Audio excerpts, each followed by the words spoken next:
Hello guys, how are you? I'm Hardeep Singh. Welcome back to your own YouTube channel. IELTS updates and recent exams. For more updates related to recent IELTS exam writing test topics, listening, reading, practice test, and speaking, you got guesswork. Please, guys, participate in everyday listening and reading practice test to achieve your desired band score in your actual IELTS exam. Please hit the like and subscribe button. Press the bell icon for the upcoming notifications.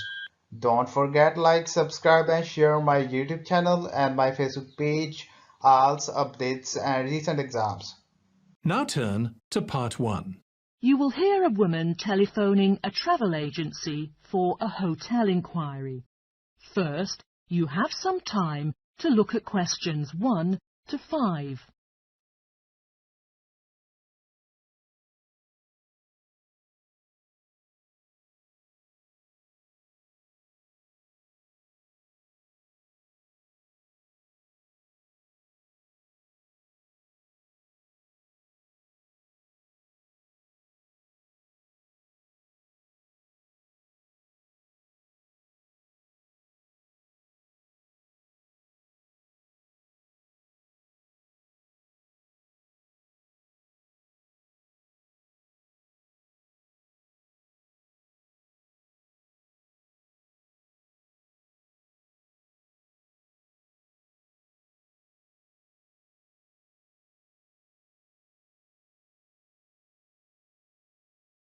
Now we shall begin.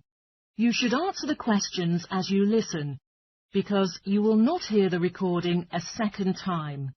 Listen carefully and answer questions 1 to 5. Green Travel Agency, what can I do for you? Hi, good morning. My family and I intend to go on a vacation to Vancouver, and could you please help us reserve a hotel? Sure, with pleasure. First, I'll take some notes down of your personal details. May I have your full name, please? Anna Hardy. Hi, Anna. There is a hotel in Vancouver named Holiday Chilcotin, which is very popular with guests on vacation. Chilcotin? Can you spell it? Chilcotin. A local hotel. Where is it? Is it in the downtown area? You see, my family prefers to stay in a quieter zone during vacation. Not too, you know. No worries. Actually, it's 10 miles from the city centre, near a train station. Oh, I think that's okay. I'm travelling with my husband. Is it expensive to stay in that hotel? Well, in your case, I think a double room would suit you well. Normally, it's $210. If you can make a reservation in advance, you can pay $169 for a night. That sounds pretty reasonable. I'd like to book for 5 nights from the 27th of June through to the 1st of July. Are there still rooms available? Let me check. Yes, they have some vacant rooms. Would you like to book it now? Wait, one more question. Are any meals included in the price? Well, you need to pay separately for lunch and dinner, except the breakfast, which is provided from 7 to 9. All right. Please book it for me. Is there anything we can do near the hotel?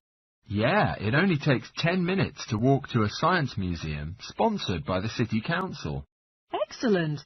I think my husband will love it. Before you hear the rest of the conversation, you have some time to look at questions 6 to 10.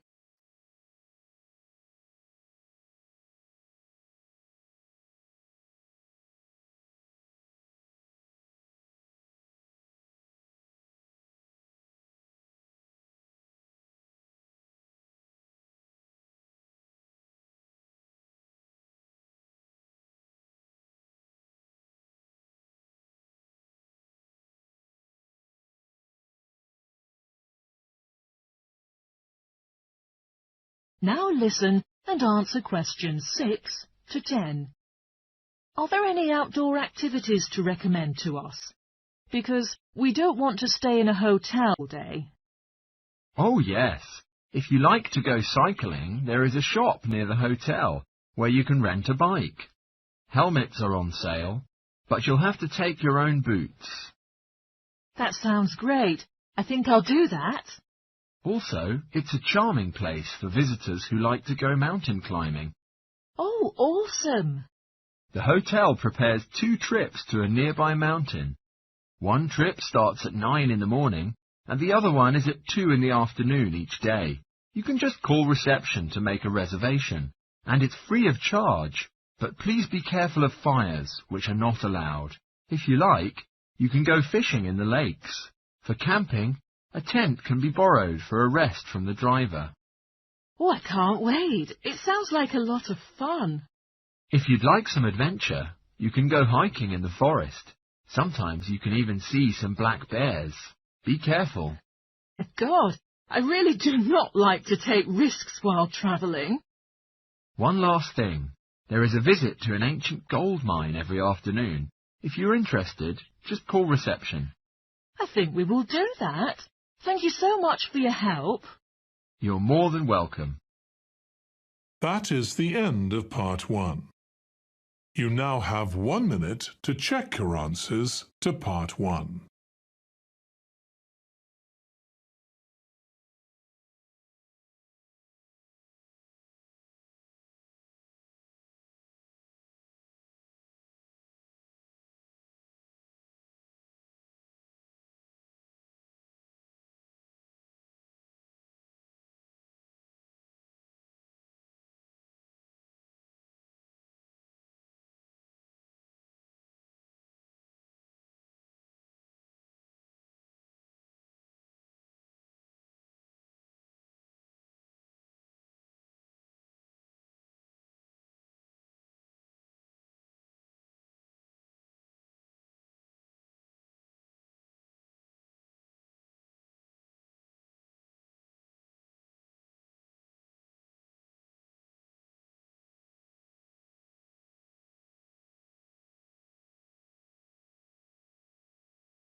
Part 2.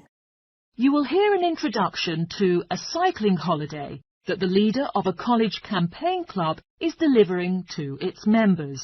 First, you have some time to look at questions 11 to 16.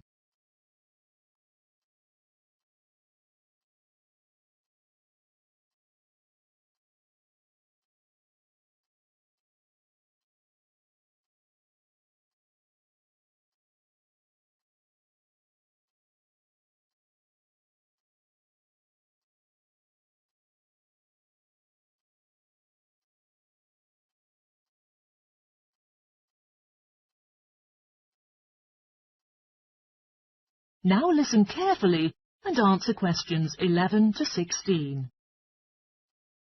Right. Now, let me bring you up to date with arrangements for our cycling tour next month. First of all, about the tents. You know, at the beginning, the idea was that I arranged to borrow some tents from the college, but it turns out they will be used by the hiking club at the same time, so I'm afraid you will have to bring your own. So, do remember to tell me whether you prefer to use a single tent or share with others.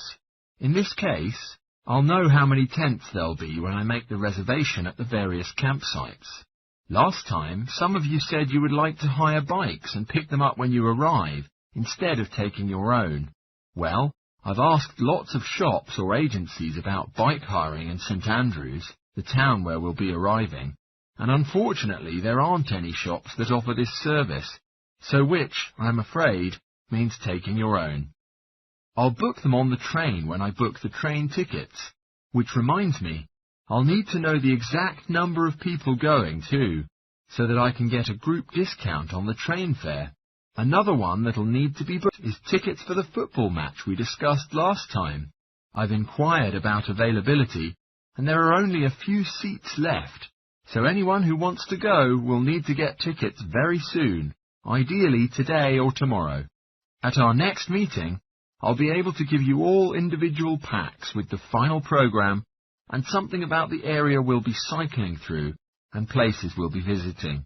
I'm afraid I haven't had the time to do that yet. Before you hear the rest of the talk, you have some time to look at questions 17 to 20.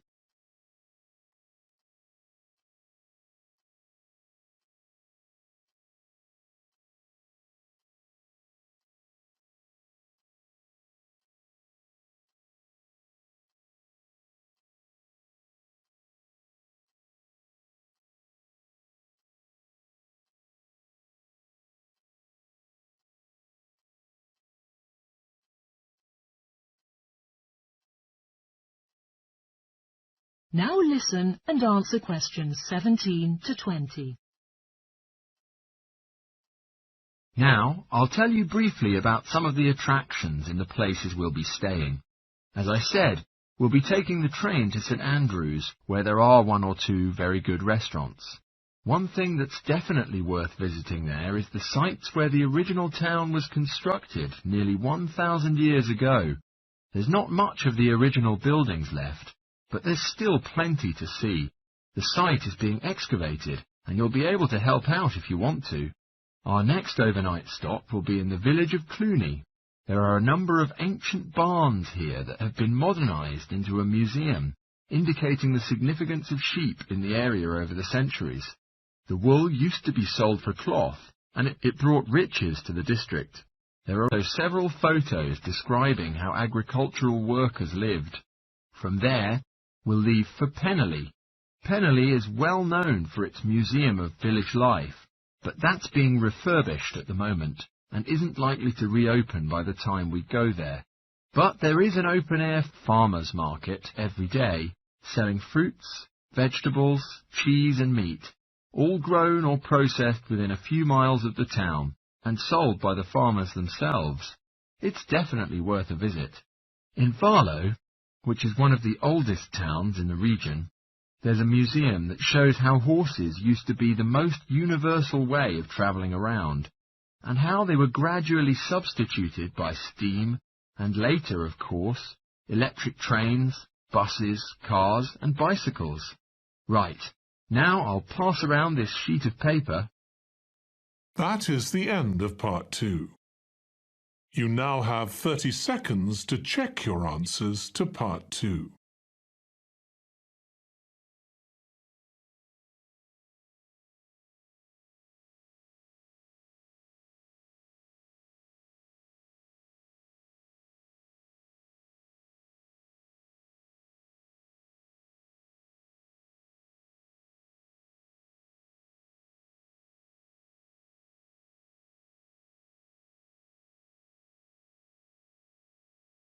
Part 3.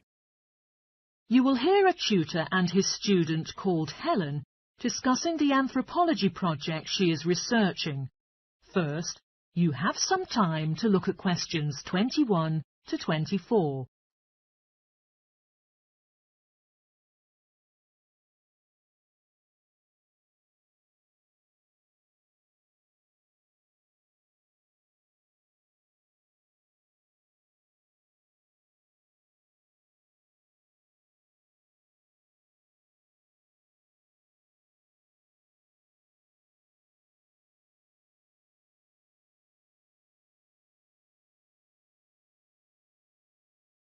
Now listen carefully and answer questions 21 to 24. Come in, Helen. What can I do for you? Well, I'm doing research for the anthropology project, and I was hoping to ask for some help for a few details. Sure. I remember you opted for Pacific Tapa cloth as the topic, didn't you? What did you figure out so far? Well, I was going to introduce my project by stating that tapa cloth is fibre made from bark, just the outer layer of the trees, which are particularly universal among the Pacific Islands, but not exclusive to them. Actually, people in other parts of the world have also produced high-quality cloth from bark. But what sets Pacific tapa apart is the incredibly varied role it plays in this region. Nice! So what about raw materials that are used in the production? Well, tapa cloth is made from many species of trees. In the Pacific, the paper mulberry tree is most common, but it doesn't thrive in all conditions. In fact, it wasn't discovered in the islands at first, but was carried in canoes by the first migrants. Tapa is also made from the breadfruit tree, which is a more convenient way, because its fruit is the staple food. The paper mulberry tree is only grown for tapa-making mills. Yes, that's right. Then how about the Maori people here in New Zealand? Well, at present, the Maori don't produce tapa. Yeah, but I suggest you should take it into account. We know that when Maori migrated here from other Pacific islands, they were ready to produce tapa because they took the paper mulberry tree with them. The thing was, after they'd been in New Zealand a bit, they found the flax plant is superior to tapa because it makes stronger fabric. By the time Europeans arrived in the 18th century, Mao were producing all their fabric from flax rather than the tapa, and had been for some time. OK, so in terms of the production process itself, first the inner bark is beaten with a wooden hammer to soften the fibres. Then the various pieces are glued together using adhesive paste made from the aloe root tuber, which is the only way to fabricate large pieces of cloth, because bark strings are too fine to be woven together and stitch isn't strong enough. Before you hear the rest of the talk, you have some time to look at questions 25 to 30.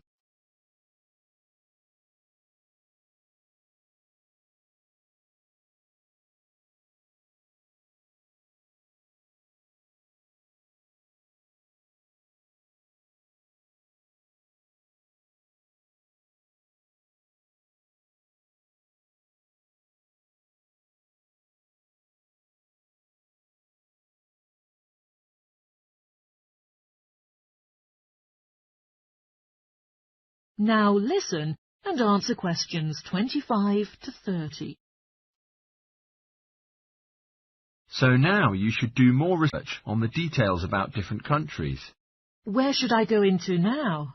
Well, I think Samoa is the typical place known for its sepal, which is hand-painted with representations of the ancestors. Till now, at the most profound events in lives, such as births, funerals, weddings and investiture of a chief, some are with sepal ropes to add significance and eating to the ceremony. OK, then I can talk about Tonga. It seems to me that the great innovation in Tonga has been developing a simple coarse cloth, which is quick and easy to produce. This is suitable for all sorts of daily functions around the house, like bed covers, nets and curtains. Good point. Now, what about Cook Islands tapa? Well, the Swelia is of poor quality. Consequently, the breadfruit tree is often used. One type of thick cloth, called tekoda, was wrapped around the poles and used to make the entrances to places of worship, and therefore was highly regarded in local culture. You might mention Fiji as well, which is interesting, because tapa was actually used as currency there. Fijians used to sail between the islands and exchange tapa for other commodities, like canoes or pigs. I know that in Tahiti, the tapa cloth is regarded differently because the patterns are in colour, which is considered more valuable than the usual patterns. You're right about the Tahitians using coloured pigments, but they aren't more valuable. The colours are only decoration. People enjoy wearing bright robes, especially for dancing and competitive games, and do it just for fun. Oh, I'll take a note of that. Well, the last place I was going to mention was Tikopia. Even today it's a common place to see wearing clothes made of tapa cloth. And on many of the other islands, the tapa only come out on special occasions. But here, you see people working in the gardens wearing tapa. Sounds promising, Helen. I'll look forward to the presentation of your project. That is the end of part 3. You now have 30 seconds to check your answers to part 3.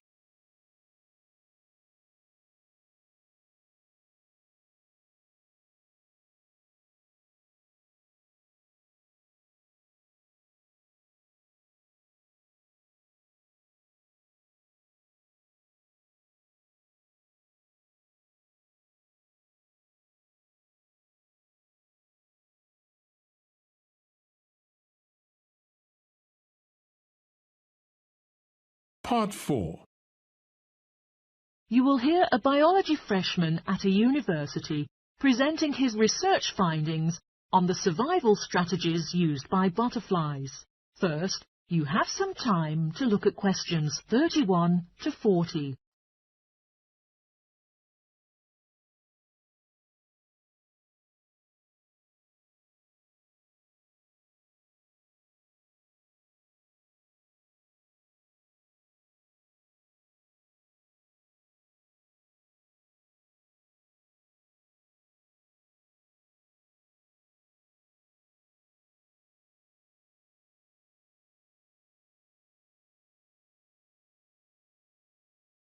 Now, listen carefully and answer questions 31 to 40. We were required to do the investigation regarding survival strategies of particular animals, and I chose to study how the butterflies will do for survival when cold weather and food shortage could easily influence their life cycle.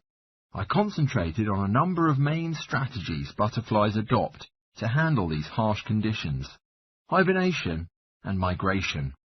First, let's talk about the hibernation, which means a long-term sleep in which an animal's metabolism slows to conserve strength. Various butterfly species have formed different patterns of hibernation at continuous periods of their life cycle.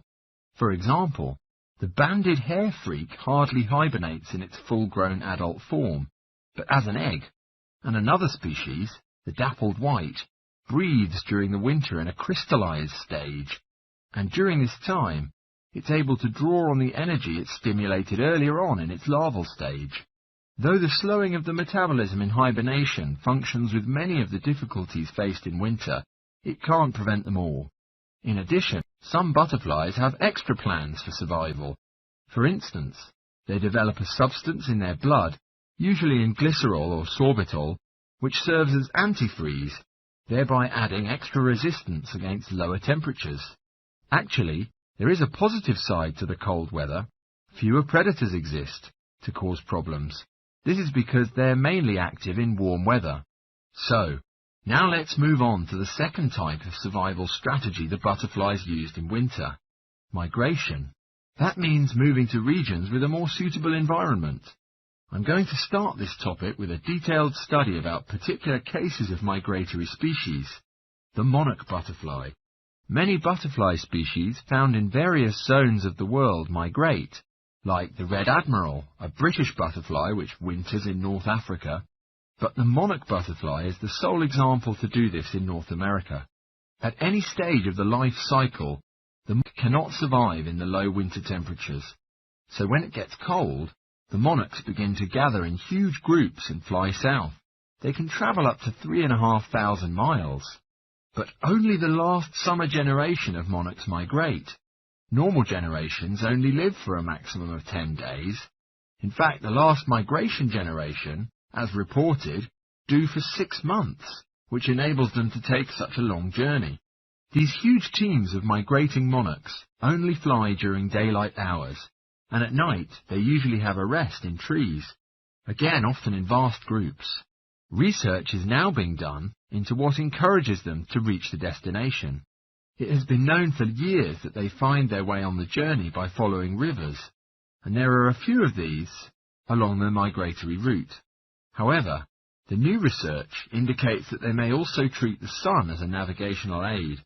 During this time, they are able to feed, mainly from a type of flower called milkweed, but they are not able to reproduce during this period. The monarchs hand in their lineage to a particular region in Mexico, known as the Pierre a Sequoia. The monarchs are anticipated with great interest within the region, and over recent years, their annual arrival has gained great popularity among tourists. However, their habitat is being increasingly threatened. That is the end of part 4. You would now have 10 minutes to transfer your answers to the answer sheet. So guys, don't forget like, subscribe and share my YouTube channel and my Facebook page. IELTS updates and recent exams. For more updates related to recent IELTS exam writing test topics, listening, reading, practice test and speaking, you got guesswork. Please guys, participate in everyday new IELTS listening and reading practice tests to achieve your desired band score in your actual IELTS exam. For more IELTS material, visit my official website www.ieltsupdatesandrecentexams.com. The link is given below in the description. If you need PDF files of latest IELTS material, then please join my Telegram channel. So guys, please write your score below the comment section. Again, thanks for listening. God bless you all guys. Stay tuned, stay safe.